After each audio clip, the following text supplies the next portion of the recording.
E aí, amados alunos do oitavo ano do Colégio Acalanto, tudo bem com vocês? Eu espero que sim. Nessa videoaula de história, trataremos do assunto nem tanta paz, nem tanta guerra. Primeiro reinado, páginas 7 a 10. Novamente com o título, nem tanta paz, nem tanta guerra. Primeiro reinado, páginas 7 a 10. Então, vamos nessa, pessoal. Assembleia Constituinte. A partir de agora, vamos investigar juntos este período da nossa história. Começaremos do momento em que foi preciso estabelecer uma nova forma de governo e, portanto, implementar uma Constituição. Vamos nessa. Até 1822, o Brasil não era independente, o Brasil era colônia de Portugal. Então, as leis vigoradas aqui no Brasil não era, vamos dizer assim, não era feita, não eram instituídas por brasileiros, e sim por Portugal, não pelo Brasil, e sim Portugal. Então, a partir da independência, em 7 de setembro de 1822, o Brasil ele se tornou independente em Portugal, então necessitando assim de ter uma Constituição, de ter suas leis próprias, tá certo? Então, o assunto vai falar sobre isso, sobre a Assembleia Nacional Constituinte, onde você junta a questão de pessoas que vão criar, gerar uma nova Constituição, tá certo?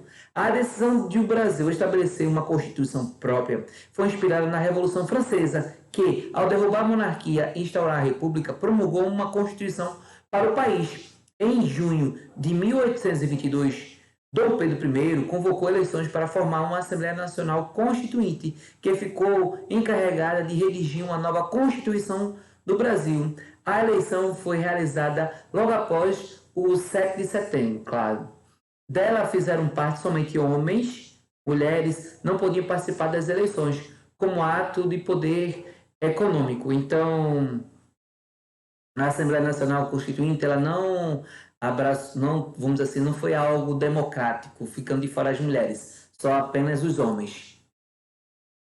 Portanto, da Assembleia só participaram representantes da elite imperial, proprietários rurais, religiosos, militares, advogados, etc.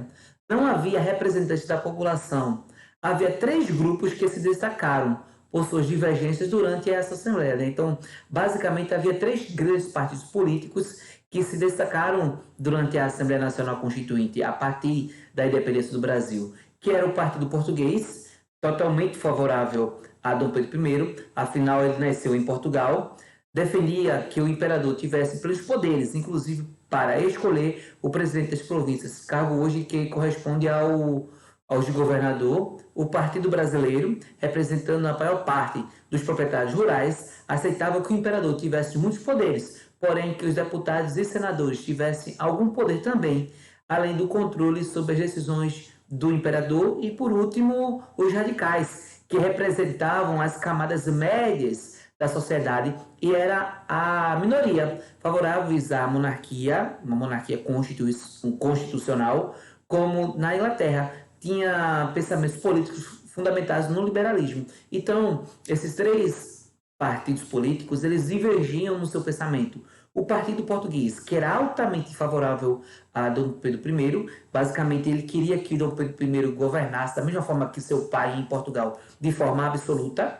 O Partido Brasileiro, que apoiava Dom Pedro I, mas queria, vamos dizer assim, nas suas ideias, limitar um pouco o poder de Dom Pedro I, dando mais poderes a deputados e senadores. E os radicais, que, vamos dizer assim, que podiam apoiar Dom Pedro I, porém queria que o Brasil fosse uma Inglaterra, onde o rei reina, mas não governa. Então, que os poderes de Dom Pedro I fossem muito limitados. Esses foram os 3 partidos políticos que se destacaram durante a Assembleia Nacional Constituinte, para formar a nossa primeira Constituição. O Partido Português, o Partido Brasileiro e o Partido Radical, cada um de pensamentos divergentes. Em setembro de 1823, foi apresentado o primeiro projeto de Constituição por Antônio Carlos de Andrade Silva, irmão de José Bonifácio. Nele, o poder do imperador era limitado,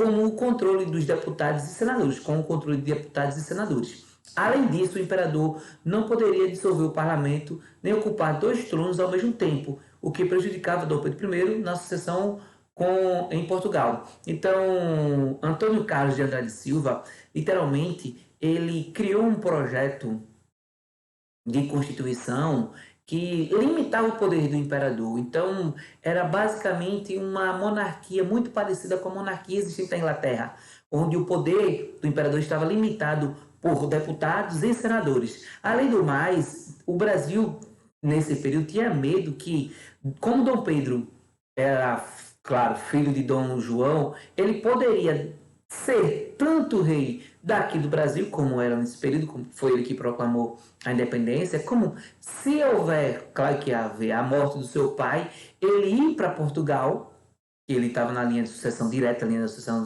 de Dom João, e ser rei de Portugal. Então havia esse medo, esse temor, que o Brasil fosse novamente recolonizado por Portugal, a partir da morte de Dom João. Dá para entender? Então o medo era, Dom João morre em Portugal, e dessa forma Dom Pedro I vai para Portugal, se tornando rei de Portugal e rei do Brasil. Então, literalmente, ele teria 2 reinos aos seus pés. E o medo era que o Brasil voltasse a ser colônia de Portugal. Logo que a notícia desse projeto chegou a Dom Pedro, ele tratou de rejeitá-lo. No dia 11 de novembro, os constituintes declararam sessão permanente para impedir sua dissolução pelo imperador.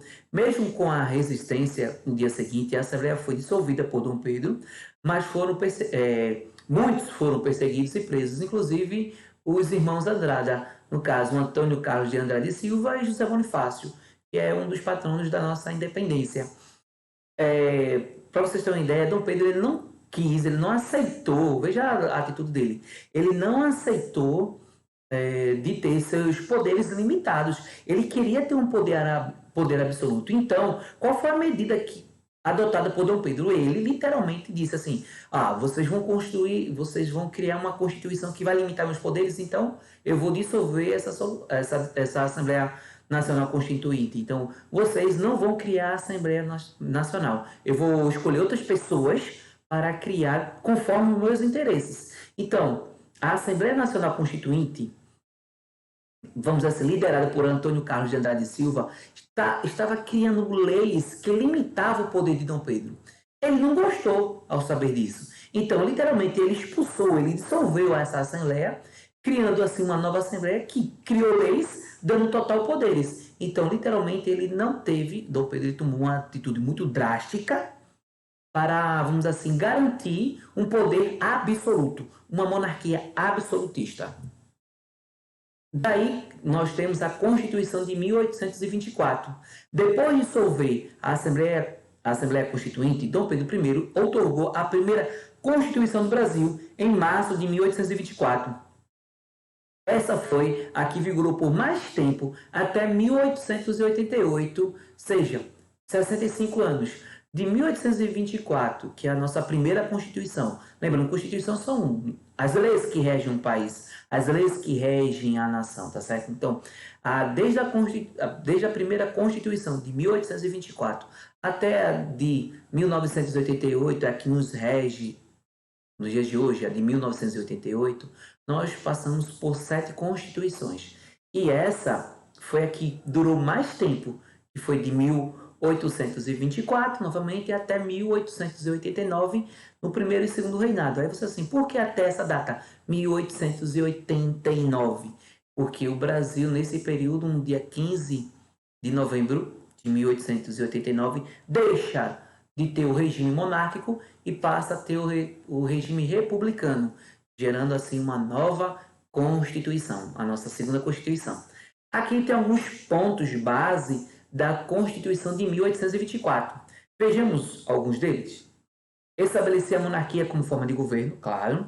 Divisão territorial em províncias. Províncias, você assim, mas George, o que é províncias? Províncias é como se fossem estados.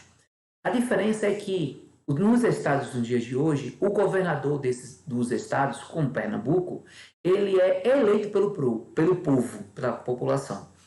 Já nas províncias, os governadores eles eram nomeados, veja diferente, não eram eleitos, eles eram nomeados pelo imperador. A separação entre quatro poderes, o legislativo, o moderador, executivo e judiciário. Então, esse moderador, ele diverge nos dias de hoje para a gente. Nós temos apenas o legislativo, o executivo e o judiciário. O moderador era um poder exclusivo do imperador nesse período. O voto ele era censitário. O que quer dizer isso? Que apenas homens acima de 25 anos e teriam uma renda anual mínima de 200 mil reais, que era o valor da época, poderiam votar. Então era um voto censitário, não era toda a população. Então era apenas homens acima de 25 anos e que tinham uma renda mínima, certo?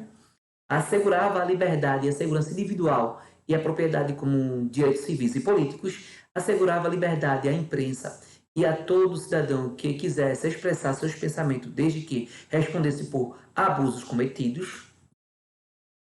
A religião era a religião católica, é definida como a religião oficial do Brasil, no Império, admitindo-se a prática de outras religiões, desde que o culto fosse doméstico. Ninguém poderia ser perseguido em função de sua religião, desde que não ferisse a religião oficial. A residência é classificada como um asilo inviolável, ou seja, as autoridades não podiam ingressar na casa de um cidadão sem o consentimento dele. Educação primária gratuita. Esses são alguns pontos da Constituição de 1824, outorgada por Dom Pedro I, a nossa primeira Constituição. Aqui temos um quadro sobre a divisão dos quatro poderes: o poder executivo, o legislativo, o judiciário e o moderador. Vamos analisar cada um deles. O executivo é responsável por dirigir a nação, exercido pelo imperador e ministros escolhidos pelo imperador. Então, o executivo ele era exercido tanto pelo imperador como por ministros escolhidos pelo imperador. O legislativo, exercido pela Assembleia Geral do Império, formada por câmaras dos senadores e câmara dos deputados. O poder judiciário, que zelava pelo cumprimento da lei, exercido por juízes e tribunais. E o que vale ressaltar é o poder moderador, tá certo?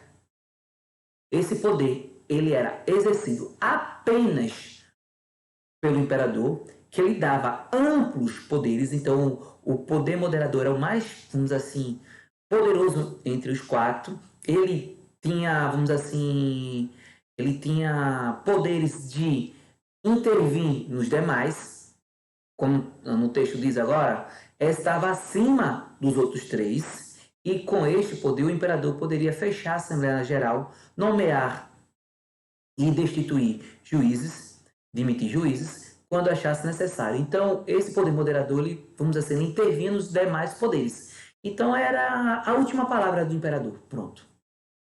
Resumindo, a última palavra era do imperador. Se um juiz decidisse um ganho de causa que o imperador não quisesse, ele ia lá e revogava a decisão daquele juiz. Se uma lei fosse criada e que desagradasse o imperador, ele ia lá e revogava essa lei, certo? Se a Assembleia Nacional, se os senadores ou a Câmara dos Deputados, eles tivessem, vamos assim, criando leis que desagradassem o imperador, ele chegava assim e destituía essa Câmara dos Deputados. Então ele intervinha no poder legislativo e no executivo.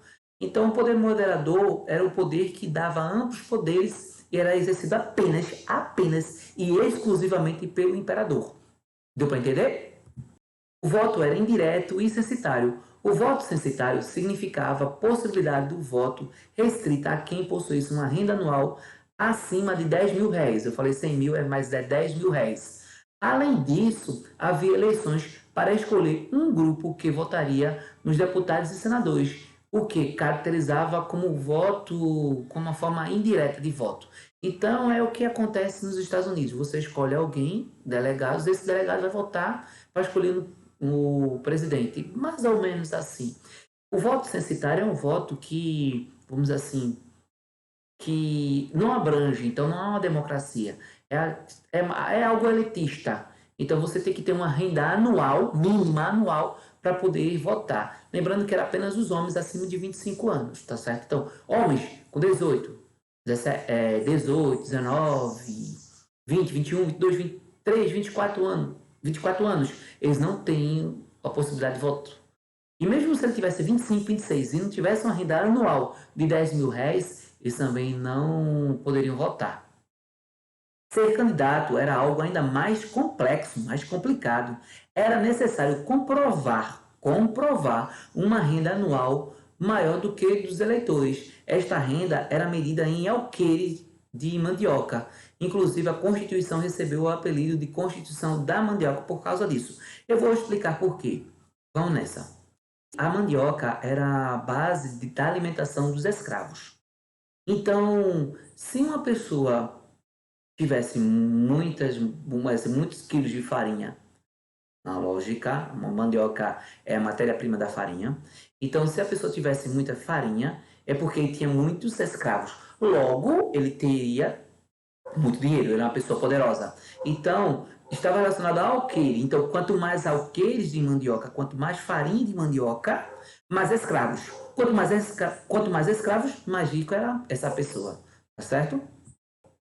No caso do Senado, o cargo era vitalício, ou seja, era ocupado até o fim da vida. Nos dias de hoje, o cargo de senador é o cargo que mais demora. Então, se a pessoa fosse eleita, foi eleita para o Senado aqui no Brasil nos dias de hoje, ele passa 8 anos diretos, tá certo? 8 anos direto. Nesse caso, aqui no Brasil Império, era bem melhor. Se a pessoa fosse eleita senador, era para o resto da vida dele. As eleições funcionavam da seguinte forma: cada província escolhia 3 candidatos. Desses 3, o imperador escolhia um para ocupar o cargo. Interessante é o sistema estabelecido para a votação, não é mesmo? Além dessas funções, o imperador ainda era responsável por escolher o bispo, que seria nomeado para cada província. Outro detalhe importante é o fato de que, apesar de a lei permitir a prática de outras religiões, a possibilidade de ocupar cargos na Assembleia Geral era restrita, né, apenas a católicos. Aqui o nome é alqueire, que é uma medida agrária utilizada para mensurar a capacidade de armazenamento ou extensão de propriedade. Havia medidas diferentes em cada província. Já em relação à economia, os impostos recolhidos por todas as províncias deveriam ir para a capital, no Rio de Janeiro, nesse período. Além disso, o imperador escolhia os presidentes das províncias, como eu falei para vocês, província é estados. Ou seja, era possível que um paulista fosse presidente da província do Piauí, por exemplo. Essa forma do imperador governar ficou conhecida como unitarismo, pelo fato de todas as ações políticas e econômicas estarem centralizadas na capital, na atual região sudeste, Rio de Janeiro. Certamente, ao realizar as atividades propostas, você percebeu que 2 grupos principalmente foram excluídos da Constituição de 1824, os povos indígenas e os afrodescendentes. Sabia que, em 1821, José Bonifácio redigiu um projeto de integração dos povos indígenas à sociedade brasileira em formação? Então, tanto indígenas como os afrodescendentes, eles ficaram literalmente de fora da Constituição de 1824. Por isso que ela não pode ser considerada como uma Constituição democrática, pois deixou dois grandes grupos, os maiores grandes grupos populacionais do Brasil nesse período, de fora da Constituição. Esse projeto propunha que se formasse aldeamentos para que os indígenas recebessem educação nos costumes europeus, bem como aderissem à religião cristã. Tudo isso os tornaria mais civilizados, é claro que nos modos do que os portugueses acreditavam ser civilidade. Por outro lado, a violência poderia ser empregada em caso de necessidade, junto aos índios bravos, ou seja, aqueles que não foram civilizados, hostis aos europeus.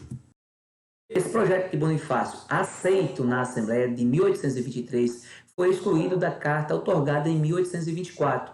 o que deixou de fora as populações indígenas da Constituição.